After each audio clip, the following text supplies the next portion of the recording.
This is R.K. Shukla, ex-faculty of Allen as well as Akash Kota, and nowadays at NEET Binayak YouTube channel as well as प्रखर classes offline.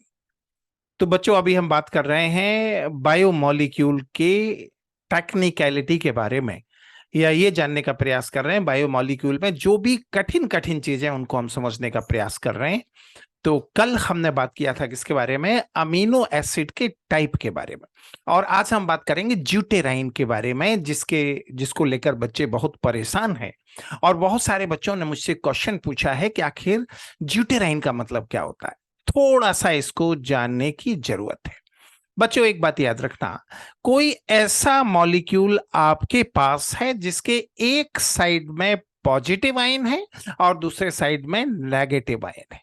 अगर कोई ऐसा molecule आपके पास है तो ऐसा molecule क्या कहलाता है? ड्यूटेराइन मॉलिक्यूल कहलाता है। बहुत सारे एग्जाम्पल हैं ड्यूटेराइन के, लेकिन जो बेस्ट एग्जाम्पल है वो कौन सा है? Amino acid. अमीनो एसिड के एक साइड में क्या है? अमीन, NH2, और sometime may turn into NH3. At another side, carboxylic acid is there. And sometime by the change of pH, it may turn into ड्यूटेराइन। कैसे? अभी हम लोग बात करते हैं कैसे ड्यूटेराइन में बदल सकता है। बहुत ही छोटा सा वीडियो है, निश्चित रूप से देखें। और अगर अभी तक आपने मेरे चैनल को सब्सक्राइब नहीं किया है तो चैनल को सब्सक्राइब करें, शेयर करें और अच्छे अच्छे कमेंट करें। चलिए बात करते हैं। अभी हम किसके बारे में बात करने वाले हैं? बायोमोलिक्यूल में अमीनो एसिड ड्यूटेराइन के बारे में हम लोग डिस्कस करने वाले हैं। देखो, एक डायग्राम को यहां से ध्यान से देखना है, अच्छी तरह से देखना है। देखो, ये अमीनो एसिड का, जरा इसको अच्छी तरह से, बहुत ध्यान से इस डायग्राम को देखना है। बहुत ही अच्छी तरह से इस डायग्राम को देखने की जरूरत है। ये देखो, ये अमीनो एसिड का नॉर्मल फॉर्म है, बीच में कार्बन है और दोनों साइड में H। एक H की जगह CH3 भी हो सकता है और CH2OH भी हो सकता है।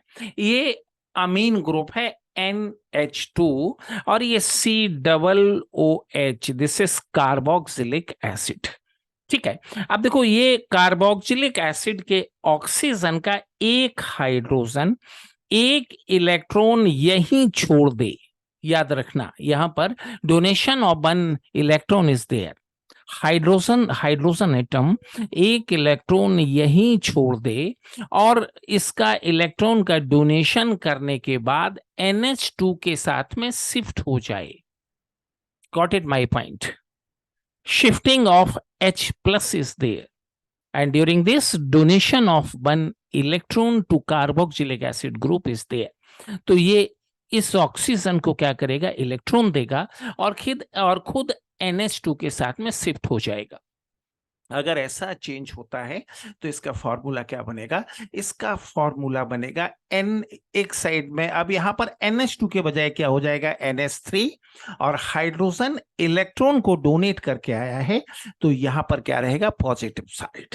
दूसरे साइड में कार्बोक्सिलिक एसिड अब क्या हो जाएगा? COOH के बजाय क्या हो जाएगा? COO, और यहां पर ऑक्सीजन ने एक इलेक्ट्रॉन को रिसीव किया है तो यहां पर नेगेटिव चार्ज होगा। इस बात को अच्छी तरह से याद रखना है।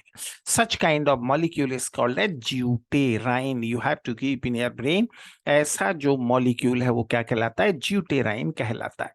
अगर हम चाहें तो इसको यहां भी समझ सकते हैं। अगर सेम डायग्राम यहां पर है, ध्यान से देखेंगे, ये हाइड्रोजन का ट्रांसफर हुआ और उसके बाद यहां पर देखो, एक साइड में NH3 और दूसरे साइड में COO minus. So such kind of molecule is called as ड्यूटेराइन। अगर और आगे देखेंगे, अगर इसको इस तरह से भी समझा जा सकता है। तो कुल मिलाकर इतना समझने की हमें जरूरत है ड्यूटेराइन को समझने के लिए। And amino acid are best example for deuterine. तो बच्चे लोगों अमीनो एसिड के बारे में हम लोग बात कर चुके हैं। अब कल हम बात करेंगे स्ट्रक्चर ऑफ प्रोटीन के बारे में, और इसी तरह से हम लोग बायोमोलिक्यूल में आगे बढ़ते जाएंगे। बायोमोलिक्यूल के बाद हम बात करेंगे किसके बारे में, सेल बायोलॉजी के बारे में बात करेंगे। और सेल बायोलॉजी के बाद फिर हम बात करेंगे किसके लिए, हम जेनेटिक्स बायोटेक्नोलॉजी। और बायोलॉजी में जहां जहां टेक्निकल इशू है, जहां चीजों को समझने में आपको दिक्कत आती है या याद करने में दिक्कत आती है, उनके बारे में हम लोग बात करेंगे। Okay, all the best.